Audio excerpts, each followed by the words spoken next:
4 ประตู จากกรุงเทพมหานครนะครับติดตั้งเป็นชุด 12 นิ้วหลังเบาะ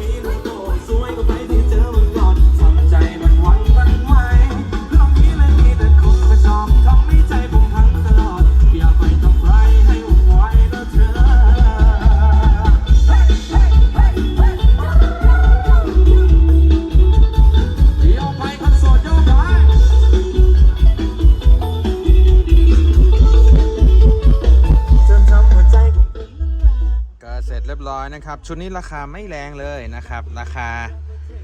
จับต้องกันได้ง่ายใครก็ติดได้นะครับชุดโปรโมชั่นจากราคาปกติ 36,000 บาทนะครับปรับลดเหลือเพียง 29,000 บาทเท่านั้นนะครับกับสินค้าแบรนด์คุณภาพคัดเกรดนะครับ12 นิ้วคันนี้เลือกใช้เป็นของงาน Audio Cord นะครับก็เพิ่มเติมจาก AP อีกนิดหนึ่งนะครับบวกอีก1,000 เดียวเท่านั้นเองนะครับแล้วก็ลำโพงเสียงกลางเป็นของแบรนด์ทอรัสนะครับ Power Amp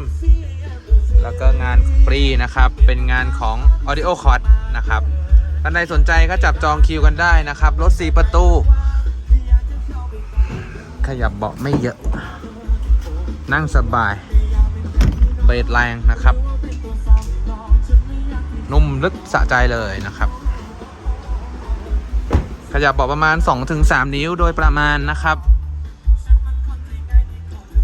ซ่อนรูปไม่ซ่อนเสียงนะครับชุดนี้เลย